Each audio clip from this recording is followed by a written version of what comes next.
Inadaptable, c'est un des nombreux adjectifs qui définissent le travail d'Howard Philip Lovecraft. Le pionnier de l'horreur cosmique laisse derrière lui une œuvre aussi fascinante qu'énigmatique. Nombreux sont ceux qui se sont évertués à l'adapter, pourtant rares seront les réussites.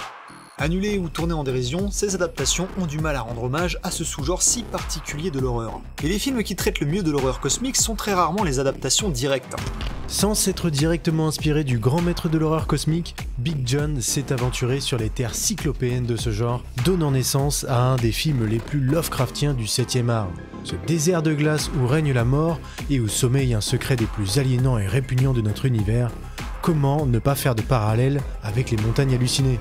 Il est temps pour nous d'explorer les galeries frigorifiques de l'indicible, alors accrochez-vous à vos lance-flammes et préparez-vous à un hiver rude, parce qu'aujourd'hui on va parler de The Thing.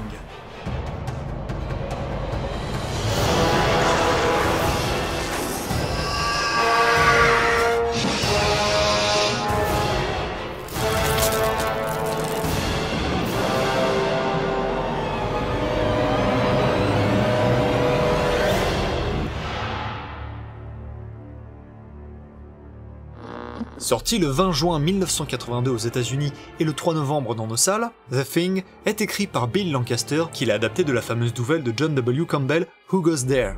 Le film raconte l'histoire d'une équipe de scientifiques américains basés en Antarctique qui découvrent les vestiges d'un vaisseau piégé dans la glace. Il y serait apparemment depuis près de 100 000 ans. Le truc, c'est que les Américains ne sont pas les premiers à se retrouver ici, et les Norvégiens qui sont responsables de cette trouvaille ont un avant-poste pas très loin où ils y ont stocké leur découverte, jusqu'à ce que leur découverte en question se fasse la malle et transforme l'avant-poste en joyeux bordel. Après l'impressionnant carton qui a été Halloween, John Carpenter est d'un coup propulsé à Hollywood où on va lui offrir une liberté impressionnante. Pas forcément de l'argent, mais la liberté c'est déjà ça. Il fera donc Someone's Watching Me, Elvis, The Fog et Escape from New York entre temps, dont on a déjà fait une vidéo, abonnez-vous, activez la cloche, blablabla. Big John a donc de quoi s'imposer quand il reçoit le script de The Thing. John Carpenter ne peut que se retrouver dans ce scénario qui est donc un remake de The Thing from Another World, sorti en 1951. The Thing, the first movie, was always one of my favorite films. It was pretty much directed by Howard Hawks in 1949 or 50. When they offered me the remake of The Thing, rather than remaking the original film, I thought I'd go back to the short story, which I felt was never done, and do something really entirely different. John Carpenter va faire appel à Rob Bottin pour les effets spéciaux, un type au talent aussi immense que son manque d'organisation. Carpenter avait une condition non négociable pour la chose, que ça ne soit pas une personne dans un costume. C'est quelque chose qui l'avait relativement gêné dans Alien, et faire autrement permet donc à la chose de se mouvoir de façon beaucoup plus terrifiante et inhumaine.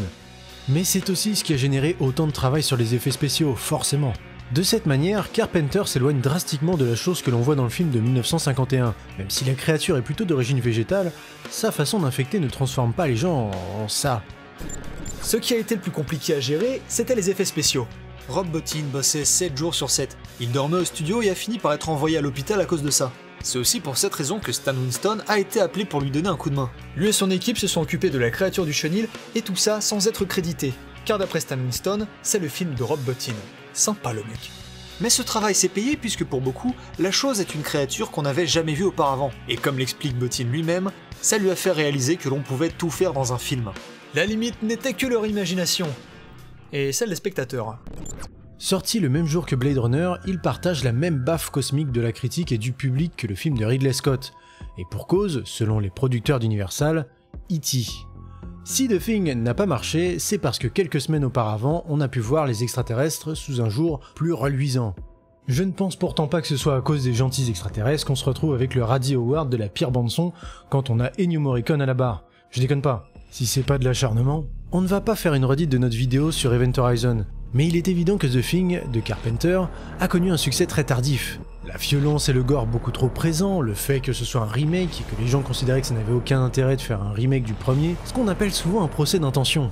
Tout ça a peut-être joué, mais visiblement ce n'est pas le seul facteur. Encore aujourd'hui, le film ne fait pas l'unanimité auprès des cinéphiles. Ceci dit, beaucoup y voient un potentiel à développer. Il est donc temps qu'on parle de l'héritage du film. Le film de Carpenter ne sera pas le dernier gros projet de cette licence puisqu'on trouvera entre autres le jeu vidéo sorti en 2002 qui est plus que respectable. On y a même joué en stream et c'était une sacrée expérience malgré les difficultés pour se le procurer et une jouabilité très rigide. Il se passe après le film, lorsqu'une équipe de soldats est envoyée pour enquêter sur ce qui s'est passé. Et là, on retrouve tous les lieux emblématiques du film, l'ambiance et l'horreur sont là. On doit gérer la santé mentale de nos soldats, il faut établir une relation de confiance avec eux, car tout le monde se méfie les uns des autres, donc on va confier des armes et des munitions par exemple. Sauf que nous-mêmes, on ne sait pas vraiment qui est qui, donc on pourrait très bien confier de l'équipement à la chose. À côté de ça, on peut utiliser les tests sanguins, comme dans le film. Le jeu a également été anobli par Big John lui-même, qui fera un caméo dans le rôle d'un PNJ. I don't need your help. Enfin, le dernier en date, le préquel sorti en 2011, qui se passe juste avant le film de 1982. Avec une réception plus que mitigée, ce film avait pourtant les meilleures intentions du monde. Mais comme vous le savez, l'enfer est pavé de bonnes intentions, et de studios se mêlant dans Final Cut. Et oui, si vous n'aimez pas les monstres en CGI de cette version de The Thing de 2011, eh bien sachez que derrière cette bouillie digitale se trouvent d'impressionnants animatroniques dignes de ce qu'on pourrait avoir dans le film de 1982. Mais ça n'a pas plu du tout à Universal, qui a demandé à ce que tout soit refait très vite. Voilà ce qu'on a raté.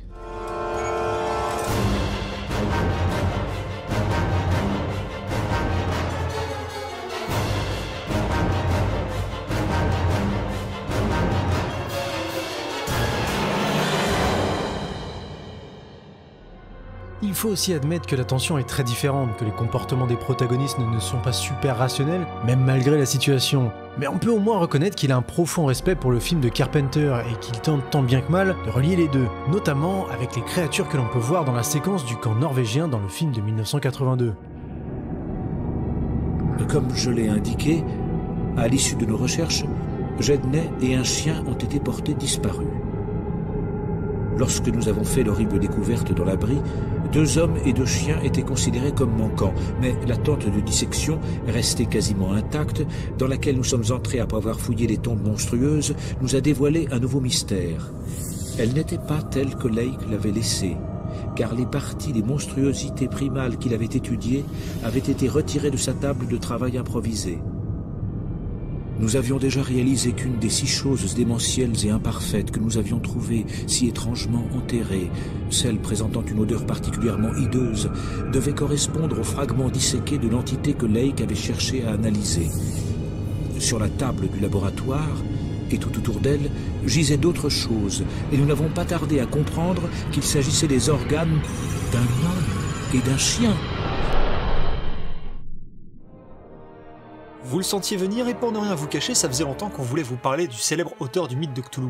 Car en 1936, 2 ans avant l'apparition du livre Who Goes There, étaient publiées les montagnes hallucinées de H.P. Lovecraft. Bien qu'il n'y ait encore une fois aucune preuve que Lovecraft ait influencé Campbell, on se rapproche progressivement des origines de ce genre horrifique. Il est donc temps de parler de Howard Phillips Lovecraft. 45 ans plus tôt disparaissait dans l'impopularité, la souffrance et la solitude Howard Phillips Lovecraft. Écrivain du début du siècle qu'on surnommait le reclus de Providence. Ayant une certaine photosensibilité, il ne sortait pas beaucoup, et comme il était natif de Providence et qu'il y a passé la majeure partie de sa vie, l'un des auteurs les plus influents de son siècle meurt à 46 ans d'un cancer de l'intestin et ne sera malheureusement jamais l'impact qu'il a eu sur le monde de l'horreur, la science-fiction, ni même la fascination qu'il a engendrée. De son vivant, il n'a connu qu'un succès très relatif. Publié à plusieurs reprises dans le magazine de Weird Tales, son style et ses thématiques ne faisaient pas l'unanimité parmi les lecteurs. Et à l'instar de The Thing, ils ne le font toujours pas encore aujourd'hui. On lui reproche notamment sa maladresse sur l'écriture des personnages, et ça, les personnages, c'était un peu la faiblesse de ce cher Howard. Ses nouvelles sont souvent racontées à la première personne, et les protagonistes sont très peu caractérisés. Ils n'ont souvent que peu ou pas de développement, sauf pour passer de l'état de pas fou à fou. Et la folie est une partie intégrante de l'horreur cosmique chez Lovecraft, car quiconque y est confronté subit souvent le même destin.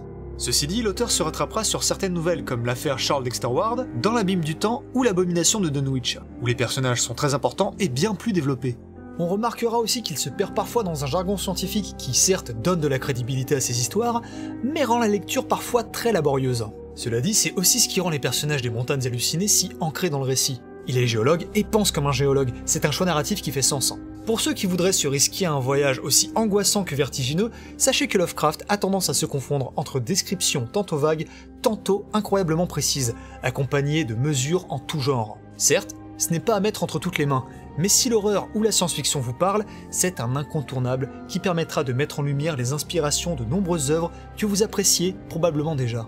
L'univers qui a vu le jour dans les nouvelles de l'auteur n'est ni plus ni moins qu'un univers étendu ou un multivers, chose commune de nos jours.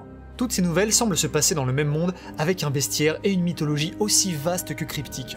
Le fameux mythe de Cthulhu que nous refusions de mentionner par la suite, car incorrect selon Lovecraft lui-même. Car oui, même si le grand Cthulhu est la représentation la plus populaire, il est loin d'être au sommet de cette hiérarchie de dieux cosmiques que l'auteur a toujours voulu garder floue et mystérieuse. Rationaliser son univers n'était pas le but de son œuvre, et avec une certaine autodérision, il faisait référence à sa mythologie comme des Yog-Sothothery. Il ne la voyait pas comme quelque chose de défini et d'immuable, c'est tout l'inverse. Il pensait son univers de façon dynamique, constamment en mouvement. Alors, d'accord, mais concrètement, qu'est-ce qu'il a inventé avec l'horreur cosmique ? C'est assez abstrait, mais elle se caractérise par l'insignifiance de l'humanité face à une menace qui dépasse sa compréhension. On est loin d'un slasher avec un tueur psychopathe. Là, on fait face à des entités cosmiques dont l'existence même bouleverse notre compréhension de la réalité. On ne parle pas juste d'aliens envahisseurs avec une technologie avancée, mais de pans de la réalité insoupçonnés. Chez Lovecraft, ça se traduit par des dieux cosmiques terrifiants qui rendraient fou n'importe quel malheureux ayant un aperçu des dites entités. On va à l'encontre de l'anthropocentrisme des récits habituels en supprimant le mal motivé et on y remplace un mal indifférent, amoral. Ces créatures n'ont que faire de nous. Nous ne sommes même pas en mesure de comprendre les desseins d'esprits persistants sur des centaines de milliers d'années. À leurs yeux, nous ne sommes que des fourmis. Ce concept très populaire aujourd'hui ne l'a pas forcément toujours été. C'est des licences très populaires comme Alien, Dead Space, The Mist, Mass Effect, Stalker, Halo, Hellraiser et j'en passe, ont très largement utilisé l'horreur cosmique, ça n'a pas toujours été aussi commun. Puisque même si Lovecraft en faisait le centre de son récit, aujourd'hui on met surtout l'horreur cosmique en arrière-plan, en ombre planante au-dessus des personnages. C'est même une thématique qui a été absorbée par le cinéma d'horreur en général. L'accent était mis sur la terrible angoisse provoquée par ce savoir maudit qui bouleverse les croyances communes. Lovecraft tend à nous faire perdre nos repères. La précision qu'il accorde aux descriptions et à la justesse scientifique lui permettent de nous ancrer dans une réalité proche de la nôtre. Il nous force à nous mettre à la place de ses protagonistes le plus possible. Chose qui sera par exemple reproduite par Stephen King dans ses débuts. Je pourrais jamais m'ôter de la tête son roman Roadmaster, qui est probablement l'une de ses histoires les plus Lovecraftiennes. Sandy ne savait pas s'il avait envie de dire à son SC ce qui n'allait pas. Il ne savait même pas s'il le pouvait. Ce à quoi il pensait, c'était à Ennis Rafferty. L'idée d'un officier perdu ajouté à ce qu'ils avaient découvert dans l'abri B suggérait quelque chose que Sandy se refusait à considérer. Cependant, une fois que l'idée avait traversé son esprit, il était compliqué de l'en sortir. Si la buque était un portail vers un autre monde, et que l'espèce de chauve-souris géante en était sortie, alors il était presque sûr qu'Ennis Rafferty y était entré dans l'autre direction. Aujourd'hui, Lovecraft est partout, souvent dans l'horreur et la science-fiction, mais pas que. On va parfois y faire référence dans Batman avec l'asile d'Arkham, qui est une création de l'auteur de Providence. On y verra ni plus ni moins que le Necronomicon dans la séquence d'ouverture de Evil Dead 2. On aura tout un tas de références comme le Dunwich Building de Fallout 3 ou le Dunwich Borer de Fallout 4, ou encore des représentations plus ou moins subtiles de Cthulhu dans Rick et Morty, Invincible, South Park, Hellboy, Marvel What If, etc. Mais on va surtout insuffler ces concepts dans de nombreuses œuvres comme The Thing. Si H.P. Lovecraft connaît un certain regain de popularité aujourd'hui, ce n'est pas seulement parce que les moyens techniques nous le permettent. C'est aussi par conjecture de référence que son génie est enfin reconnu. Pendant des décennies, il a été cité, on lui a rendu hommage, et il est aujourd'hui redécouvert par le grand public. On a eu la chance d'avoir quelques adaptations de ces nouvelles, plus ou moins réussies. La couleur tombée du ciel, Reanimator, From Beyond, Dagon. Mais comme on le voit aujourd'hui, les meilleurs hommages à Lovecraft ne sont pas des adaptations.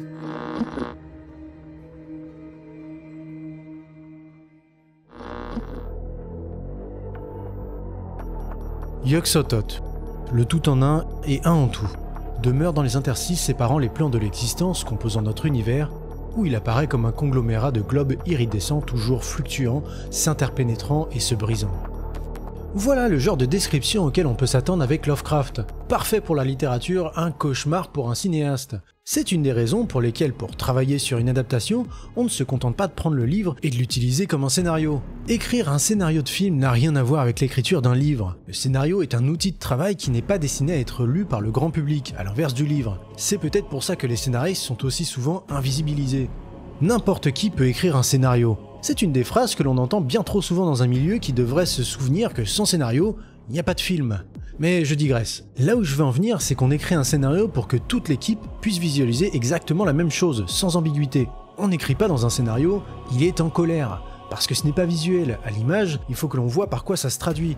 On n'est pas constamment dans la tête d'un personnage comme on peut l'être dans un roman. On écrit par exemple « il tape du poing si fort sur la table devant lui qu'il se fracture 2 doigts ».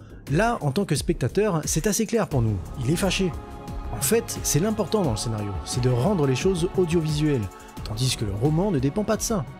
Alors, quand Lovecraft nous dit que Yog-Sothoth apparaît comme un conglomérat de globes iridescents, toujours fluctuants, s'interpénétrant et se brisant, bon, on est plutôt dans l'abstrait, hein. On va tous interpréter quelque chose de différent. Et c'est en même temps là que se trouve la véritable force de Lovecraft. Mais ça n'a pas empêché les adaptations comme on l'a dit plus tôt. À côté de ça, l'adaptation de La couleur tombée du ciel de 2019 a tout de même su jouer sur l'abstraction visuelle et la couleur elle-même. Fun fact, saviez-vous que la couleur choisie tout au long du film est le magenta ? Le magenta est une couleur qui n'existe pas vraiment en tant que telle. Il n'apparaît pas sur le spectre lumineux, mais est une fabrication de notre cerveau pour relier deux extrêmes, le rouge et le bleu, voire le violet. C'est une fréquence qui se trouve dans toutes les couleurs, mais qu'on ne peut pas vraiment percevoir. Cool, hein ? En fait, c'est un peu comme toi avec ton daltonisme. Je vais te redessiner pour te déchirer.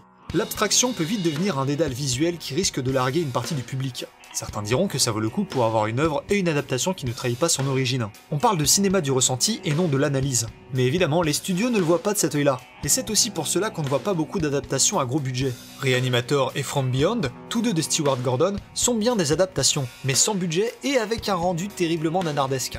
On peut se demander si le second degré est la meilleure façon de s'y prendre avec Lovecraft au cinéma. Mais force est de constater que lorsque l'on voit le potentiel que renferme son univers, on se sent un peu frustré. Je ne pense pas forcément que ses écrits ont fini par être intellectualisés, seulement qu'on a cherché à contourner le problème sans pour autant manquer de respect à l'œuvre originale. En fait, ses premières adaptations correspondent un peu au standing de ses écrits de son vivant, du temps où il était publié dans Weird Tales. Alors finalement, comment montrer l'indescriptible ?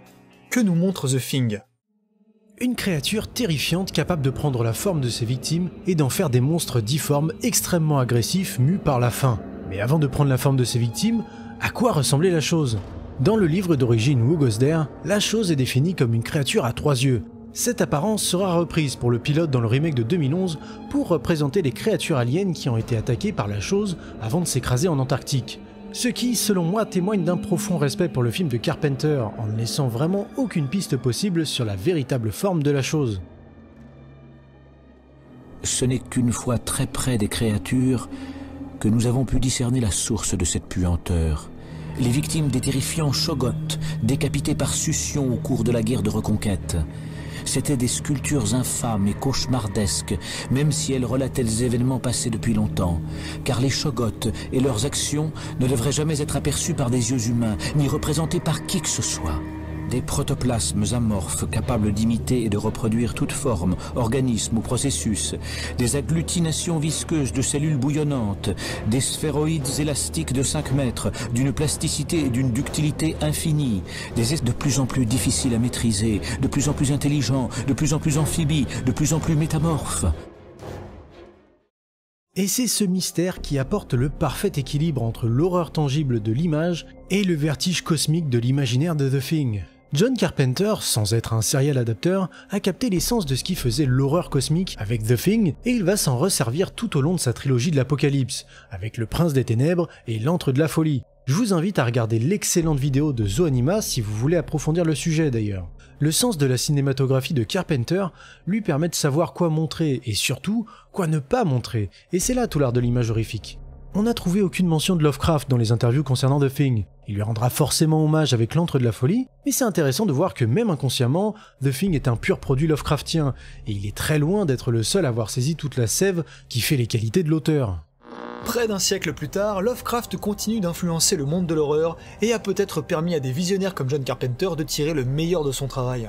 Donc vous aimez The Thing, allez voir La couleur tombée du ciel de Richard Stanley. Pour ce qui est de l'abstrait, on est plutôt pas mal. Et qui sait, un studio acceptera peut-être d'accorder à Guillermo del Toro le budget pour réaliser Les Montagnes Hallucinées qui traînent depuis tant d'années. Il a d'ailleurs très récemment réitéré son enthousiasme à ce sujet. Aux dernières nouvelles, il compte le réécrire pour le rendre un peu moins grandiose mais plus subtil. On a aussi l'adaptation très récente de Jerusalem's Lot de Stephen King Chapelwaite, une mini-série on ne peut plus Lovecraftienne disponible sur Amazon Prime. Et au-delà du cinéma, on a une turbo-plâtrée de jeux qui tire parti de son univers. On a les courtes adaptations façon Conarium, Dagon, The Sinking City, Call of Cthulhu. On a forcément les indétrônables qui s'inspirent de son œuvre, comme Darkest Dungeon, Bloodborne, Don't Starve, Dead Space, Sunless Sea, Moons of Madness, Darkwood, Lost in Vivo, ou encore mon petit favori, Call of Cthulhu, Dark Corner of the Earth.